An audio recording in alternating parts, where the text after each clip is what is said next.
Hello नमस्कार दोस्तों, स्वागत है आप सबका आज की इस क्लास में। तो आज की इस क्लास में हम करने वाले हैं साइंस के कुछ शानदार 50 सवाल। ठीक है, ये आने वाले ग्रुप डी एग्ज़ाम को ध्यान में रखते हुए बनाया गया है सेशन। तो अगर आप ग्रुप डी की तैयारी कर रहे हैं तो वीडियो को एंड तक ज़रूर देखिएगा। ठीक है, आइए शुरू करते हैं।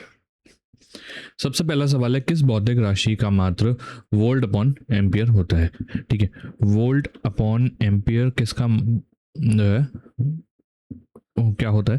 ठीक है, किसी चालक के सिरों पर लगाया गया विभवांतर तथा उसमें प्रवाहित धारा के अनुपात को उस चालक का प्रतिरोध कहा जाता है।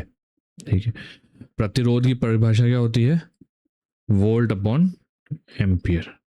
ठीक है, किसी चालक के सिरों पर 1 वोल्ट का विभवांतर V लगाने पर उसमें प्रवाहित 1 एम्पियर हो तो चालक की प्रतिरोधकता क्या होगी? 1 ओम हो गई। ठीक है, तो यहाँ पे हमसे पूछा मात्रा की क्या हो जाएगी, तो आंसर हो जाएगा ऑप्शन ए, प्रतिरोध।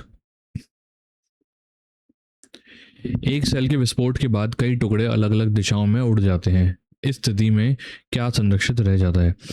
किसी एक सेल के विस्फोट के बाद कई टुकड़े अलग अलग दिशाओं में उड़ जाते हैं तो ऐसी स्थिति में जो परिणामी बल है उसका मान शून्य रहता है। ठीक है, ऐसे में होगा क्या कि संवेग जो है वो संरक्षित रहेगा। ठीक है, क्योंकि बल का मान शून्य हो गया तो संवेग जो है वो संरक्षित रहेगा। तो आंसर हमारा हो जाएगा ऑप्शन डी, संवेग। प्रकाश की गति अधिकतम निम्न में से किस माध्यम में होती है? ठीक है, अगर प्रकाश की गति की बात की जाए, है ना, तो देखिए सबसे ज्यादा अगर बात करें निर्वात की, ठीक है, निर्वात में इसकी गति कितनी होती है? 3 × 10/8। पानी में कितनी होती है? 2.25 × 10/8। और कांच में कितनी होती है? 2 × 10/8। ठीक है, ये होती है आपकी प्रकाश की गति। तो ऐसे में अगर कंपेयर किया जाए, है ना, तो सबसे ज्यादा गति किस में हो जाती है? निर्वात में। तो आंसर हो जाएगा ऑप्शन बी, निर्वात। जब प्रकाश जल से होते हुए हवा में प्रवेश करता है तो उसकी डैश बदल जाती है। तो प्रकाश जल से होते जब हवा में प्रवेश करता है ना, तो उसकी चाल बदल जाती है। ठीक है, चाल यानी कि स्पीड जो है वो चेंज हो जाती है। ठीक है, तो आंसर हमारा हो जाएगा ऑप्शन सी, चाल। ठीक है, और प्रकाश की स्पीड कितनी रहती है वो मैंने आपको बता ही दिया था, पानी में रहती है 2.25 × 10⁸। प्रिज्म द्वारा इनमें से किस रंग का की प्रकाश किरण का विचलन अधिकतम होगा? ठीक है, तो प्रिज्म की अगर बात करें ना, तो प्रिज्म द्वारा बैंगनी रंग का प्रकाश किरण जो होती है ना, उसका विचलन अधिकतम होता है।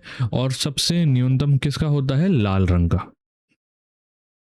ठीक है, जब होता क्या है ना, जब एक प्रकाश की किरण जो है वो प्रिज्म से गुजरती है ना, तो वह अपने संघटक रंगों में विभाजित हो जाती है। इस घटना को प्रकाश का वर्ण विक्षेपण कहा जाता है। ठीक है, और ऐसे में सबसे ज्यादा विचलन किसका होता है? बैंगनी कलर का। तो आंसर हो जाएगा ऑप्शन डी, बैंगनी। अगर हमसे पूछा था कि सबसे कम किसका होता है, तो वो हो जाता है लाल रंग का। एक परिणाम मित्र का कोर पटलित क्यों करते हैं? ठीक है, क्यों किया जाता है? ट्रांसफॉर्मर के कोर को लैमिनेट। ठीक है, तो ट्रांसफॉर्मर की कोर सिलिकॉन स्टील से बनी होती है। ठीक है, तथा कोर को जो है वो लैमिनेट किया जाता है। इससे होता क्या है, इससे ट्रांसफॉर्मर में होने वाली भंवर धारा हानि है ना, भंवर द्वारा जो हानि होती है ना उसको कम किया जा सकता है, ठीक है, कम किया जा सके इसलिए इसको लैमिनेट किया जाता है। तो आंसर हो जाएगा हमारा ऑप्शन सी, भंवर धारा हानि को कम करने के लिए। तो आंसर हो जाएगा ऑप्शन सी। निम्नलिखित में से अलेक्जेंडर ग्राहम बेल द्वारा किसका आविष्कार किया गया था? तो अलेक्जेंडर ग्राहम बेल द्वारा जो आविष्कार किया गया था उसका नाम था टेलीफोन। टेलीफोन का आविष्कार अलेक्जेंडर ग्राहम बेल द्वारा किया गया था। आंसर हो जाएगा ऑप्शन ए। निम्नलिखित में से शरीर विज्ञान एवं चिकित्सा की वह कौन सी शाखा है जो पुरुषों के विशिष्ट एवं स्थितियों से संबंधित है? ठीक है, तो अगर बात की जाए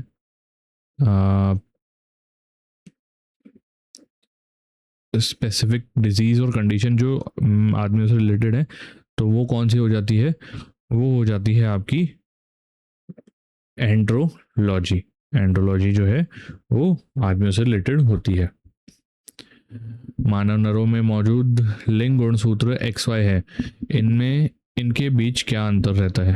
ठीक है, तो मानव नरों में मौजूद लिंग गुणसूत्र XY है। X गुणसूत्र बड़ा होता है जबकि Y गुणसूत्र छोटा होता है। ठीक है, X और Y गुणसूत्र किसी भी व्यक्ति के जैविक लिंग का निर्धारण करते हैं। महिलाओं में XS गुणसूत्र होता है और पुरुषों में XY गुणसूत्र होता है। ठीक है, तो हमसे यहाँ पूछा गया था कि X और Y में डिफरेंस क्या है, तो X गुणसूत्र बड़ा होता है और जबकि Y जो है वो छोटा होता है। तो आंसर हो जाएगा ऑप्शन बी।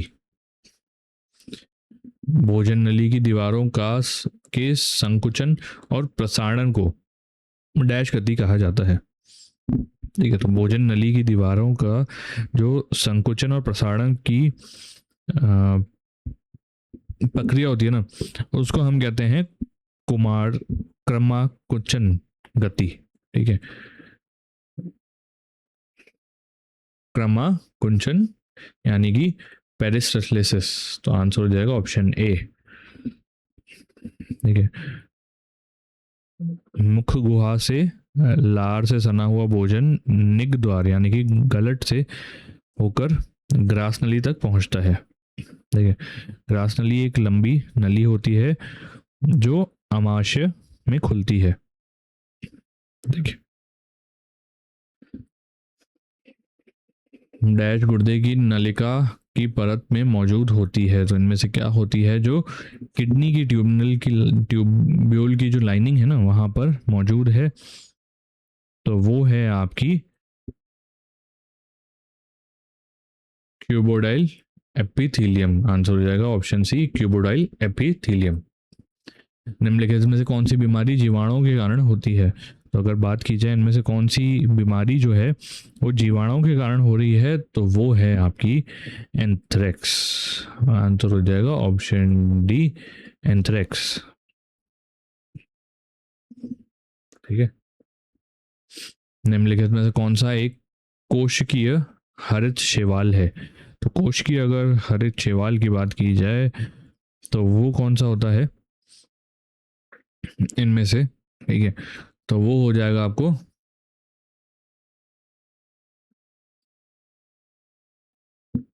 क्लेमाइडाइल मोसनालास। ठीक है, साइंटिफिक वर्ड है, याद कर लीजिएगा। पौधे भविष्य के लिए खाद को बीज के डैश में संग्रहित करते हैं। ठीक है, plants store food for the future in the dash of the seed.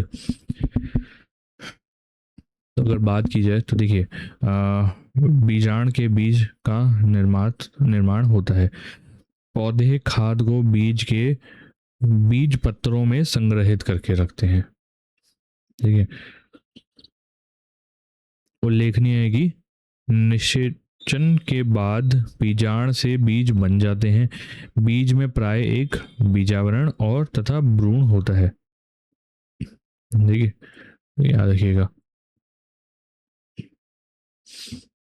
तो पौधे भविष्य में खाद के बीज की कहाँ संग्रहित करते हैं? तो हमारा आंसर हो जाएगा कॉटिलेडॉन। फूल में पुष्प योनि है, तो फूल में पुष्प योनि क्या रहती है? तो फूल में अगर पुष्प योनि की बात की जाए तो वो रहती है मादा जनन तंत्र। ठीक है, आंसर हो जाएगा option B, female reproductive system. पसीने वाली ग्रंथियां मानव शरीर के किस अंग में मौजूद होती हैं? तो पसीने वाली ग्रंथियां जो होती है वो मानव शरीर की त्वचा में मौजूद होती है। ठीक है, त्वचा में मौजूद होती हैं। तो आंसर हो जाएगा ऑप्शन सी, त्वचा यानी कि स्किन। निम्नलिखित में से किसके अणुओं के बीच आकर्षण बल अधिकतम होता है? देखिए, तो अगर बात की जाए किसके बीच आकर्षण बल सबसे अधिक होता है, तो ठोस पदार्थ जो होता है ना, उनके बीच जो आकर्षण बल है वो सबसे अधिकतम होता है। तो आंसर हो जाएगा हमारा ऑप्शन डी, ठोस। ठीक है, और सबसे कम किस में होता है? गैस में। 25 ग्राम सल्फ्यूरिक अम्ल के कितने मोल होते हैं? तो सल्फ्यूरिक अम्ल यानी कि H2SO4, ठीक है, उसके कितने मोल होते हैं हमें बताना है। तो देखिए इसका अणुभार कितना होगा, 2 × 1 + 32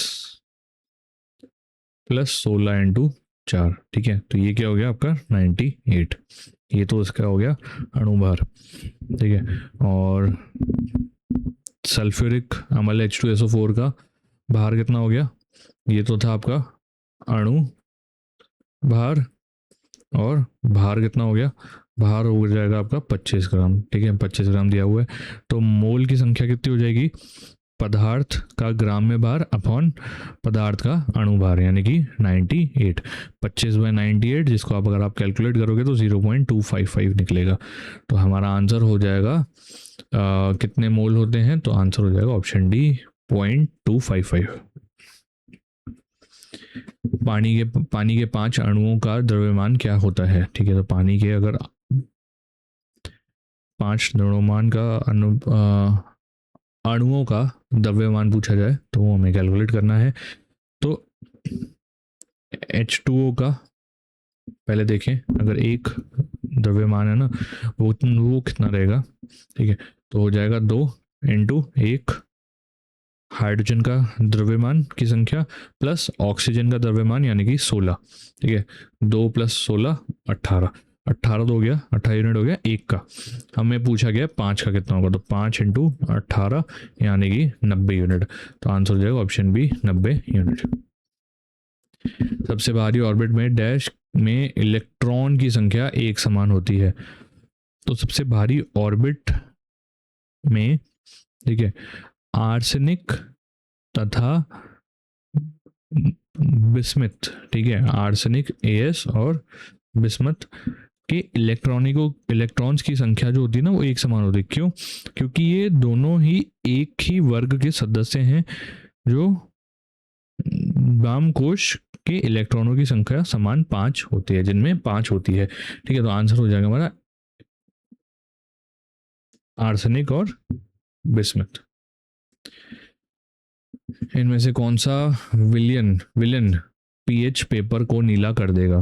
ठीक है, तो अगर इनमें से देखा जाए तो कौन जो है पीएच पेपर को नीला कर देगा? देखिए,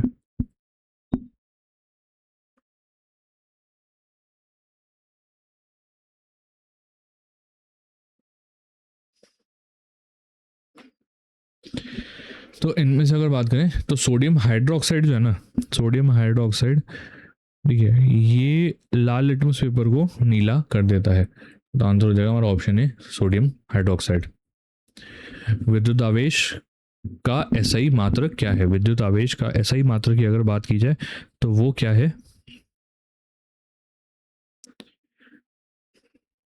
विद्युत आवेश यानी कि इलेक्ट्रिक चार्ज की अगर एसआई मात्रक की बात की जाए तो वो होता है कोलम्ब। कोलम्ब होता है इसका एसआई मात्रक। वेग में परिवर्तन अपॉन लगने वाला समय किसके बराबर होता है? तो change in velocity upon time taken क्या होता है? तो ये होता है आपका एक्सेलरेशन या कि त्वरण। ठीक है, त्वरण जो होता है ना वो होता है change in velocity upon time. और इसका मात्रक क्या होता है? मीटर पर सेकंड स्क्वायर।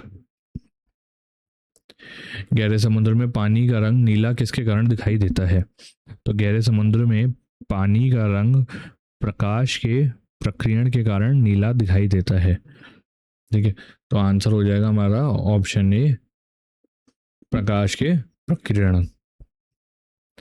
बारिश की बूंदों के माध्यम से सूर्य के प्रकाश के अपवर्तन के कारण एक इंद्रधनुष देखा जाता है। इसका अर्थ यह है कि डैश। ठीक है, तो क्या अर्थ है इसका? तो इंद्रधनुष आमतौर पर बारिश होने के बाद आसमान में दिखाई देने वाला एक प्राकृतिक वर्णक्रम है। ठीक है, यह वातावरण में मौजूद पानी की छोटी बूंदों द्वारा सूर्य के प्रकाश के बिखरने के कारण होता है। इसमें सूर्य के बहुरंगी प्रकाश का मिश्रण होता है। ठीक है, तो आंसर हमारा हो जाएगा सूर्य की रोशनी बहुरंगी है, ऑप्शन ए। दो चालक समान दिशा में धारा ले जाने पर डैश। ठीक है, two conductors carrying current in the same direction will. ठीक है, तो अगर बात की जाए तो जब दो चालक समान दिशा में धारा ले जा रहे होते हैं तो उनके बीच आकर्षण का बल जो होता है ना वो लगता है। ठीक है, याद रखिए, समान दिशा में जा रहे हैं तो इनके बीच आकर्षण का बल लगता है। जबकि दो चालक समान में विपरीत दिशा में धारा को ले जाते हैं तब उनके बीच प्रतिकर्षण का बल लगता है। ठीक है, अगर समान दिशा है तो आकर्षण होगा और अगर विपरीत दिशा है तो प्रतिक्षण होगा। तो आंसर हो जाएगा हमारा ऑप्शन ए, चालक एक दूसरे को आकर्षित करेंगे। ट्रांसफॉर्मर डैश को रूपांतरित करता है। तो ट्रांसफॉर्मर किसको रूपांतरित करता है? तो ट्रांसफॉर्मर जो है ना वो चुंबकीय अन्वयी प्रेरण के सिद्धांत पर काम करता है। ठीक है, जो एसी विद्युत ऊर्जा को परिपथ से दूसरे परिपथ के समान आवृत्ति में संचारित करता है तथा यह वोल्टता और धारा को रूपांतरित करता है। तो आंसर हमारा हो जाएगा धारा एवं वोल्टेज दोनों। प्रत्यावर्ती धारा का आविष्कार डैश द्वारा किया गया था। ठीक है, ऑल्टरनेटिंग करंट एसी जो होता है ना उसका आविष्कार किसके द्वारा किया गया था? तो उसका करा था निकोला टेस्ला ने इसका आविष्कार करा था। आइजैक न्यूटन ने गुरुत्वाकर्षण के नियम का करा था। उसके बाद आते हैं आपके थॉमस एडिसन, ग्रामोफोन का करा था। और एल्बर्ट आइंस्टाइन ने प्रकाश विद्युत प्रभाव का आविष्कार करा था। ऑन्कोलॉजी किस बीमारी के उपचार से जुड़ा है? तो ऑन्कोलॉजी जो है वो कैंसर से संबंधित चिकित्सा का एक विज्ञान की शाखा है। तो आंसर हमारा हो जाएगा ऑप्शन सी, कैंसर। निम्नलिखित रोगों में से कौन सा एक आनुवांशिक विकार है? ठीक है, जेनेटिक डिसऑर्डर कौन सा है इनमें से? तो अगर आनुवांशिक विकार की बात की जाए तो इनमें से थैलेसीमिया जो है वो एक जेनेटिक डिसऑर्डर है। आंसर हो जाएगा ऑप्शन ए।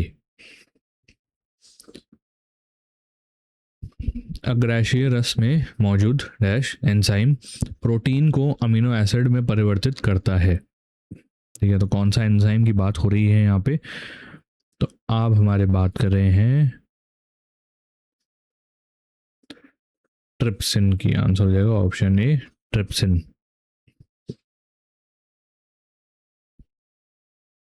ट्रिप्सिन जो है, जो पैंक्रियाटिक जूस में होता है, वो कन्वर्ट करता है प्रोटीन्स इनटू अमीनो एसिड।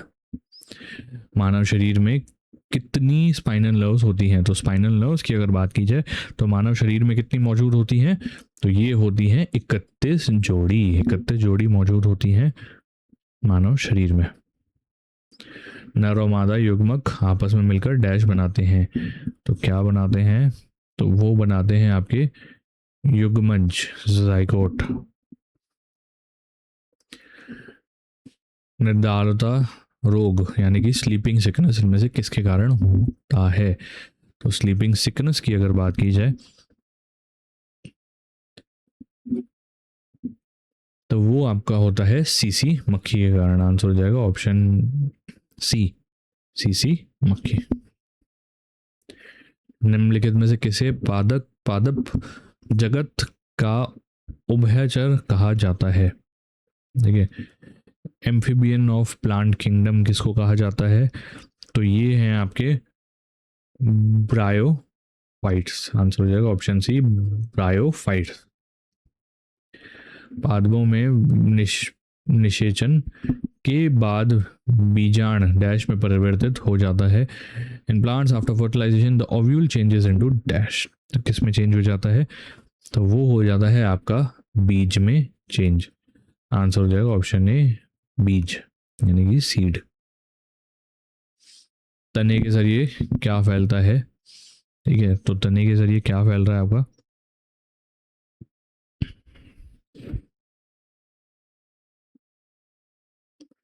तो तने के जरिए आपका जो गुलाब होता है ना, वो फैलता है। ठीक है, गुलाब जो है वो तने के जरिए फैलता है। ग्लूकोमीटर के बारे में निम्नलिखित कथनों में से कौन सा कथन सही है? तो ग्लूकोमीटर एक चिकित्सक उपकरण है। इससे जो है रक्त में आपका ग्लूकोज की मात्रा ज्ञात होती है। ठीक है, जो मधुमेह रोगी यानी डायबिटिक होते हैं ना लोग, वो अपने घर पर ही स्वयं बिना किसी सहायता के इस मशीन के द्वारा अपना नियमित अंतराल में जो शुगर लेवल है वो उसकी जांच कर सकते हैं।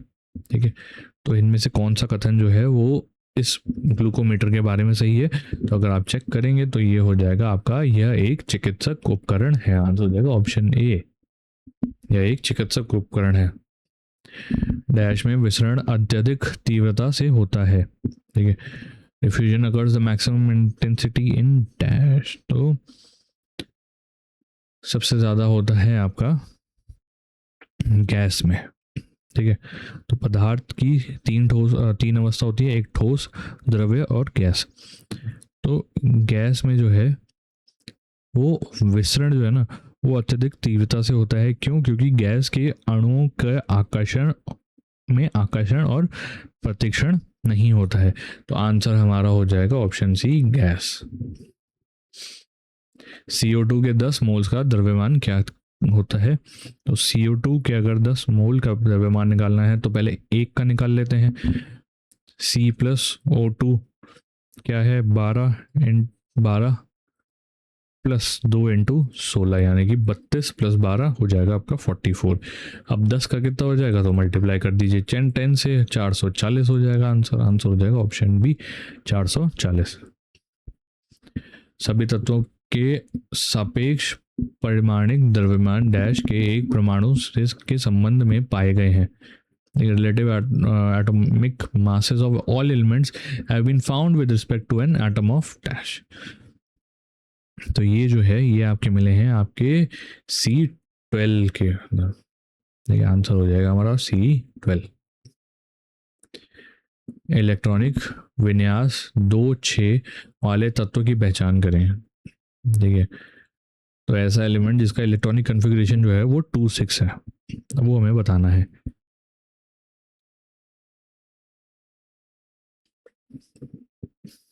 तो इनमें से अगर हम देखें तो ऑक्सीजन जो है उसकी परमाणु संख्या क्या होती है? 8। ठीक है, तो इसके जो इलेक्ट्रॉनिक विन्यास होता है ना वो होता है 1s2 और 2p4। ठीक है, तो आंसर हमारा हो जाएगा ऑक्सीजन।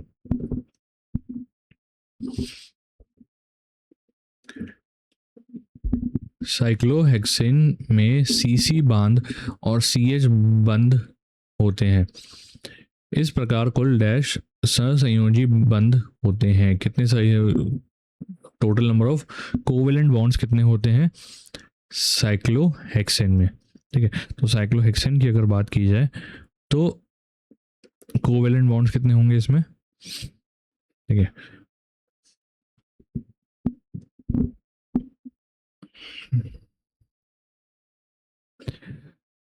तो इसमें 18 तो आपके एकल बंद होते हैं। ठीक है, 18 एकल बंद होते हैं, 6 आपके होते हैं सीसी के कार्बन कार्बन के, और 12 होते हैं आपके कार्बन हाइड्रोजन के। तो आंसर हो जाएगा ऑप्शन बी 6, 12 और 18। ठीक है, सीसी कितने हो गए? 6, CH हो गए 12 और टोटल हो गए आपके 18। जब सोडियम बाइकार्बोनेट को पीएच पेपर की पट्टी पर रखा जाता है तो पट्टी का रंग क्या हो जाता है? ठीक है, तो जब सोडियम बाइकार्बोनेट को पीएच पेपर की पट्टी पर रखेंगे तो उसका पट्टी का रंग परिवर्तित नहीं होता है। तो आंसर हो जाएगा ऑप्शन बी, परिवर्तित नहीं होता है। इनमें से किस यौगिक का उपयोग बोरेक्स के निर्माण के लिए किया जाता है? तो बोरेक्स के निर्माण के लिए आप इनमें से किसका उपयोग करते हो? तो वो आप करोगे दावन सोडा। दावन सोडा का उपयोग जो है, वॉशिंग सोडा यानी कि उसका उपयोग बोरेक्स के निर्माण में किया जाता है। इसका रासायनिक नाम क्या है? Sodium carbonate. ठीक है, सोडियम कार्बोनेट। चलिए, इसी के साथ हमारा सेशन यही समाप्त होता है। उम्मीद करता हूँ क्लास पसंद आई होगी। कोई भी डाउट हो कमेंट में ज़रूर बताइएगा और चैनल को सब्सक्राइब कर लीजिए ताकि आगे ऐसे इन्फॉर्मेटिव वीडियोस आपको मिलते रहें। तब तक के लिए मिलते हैं क्लास में। Bye bye.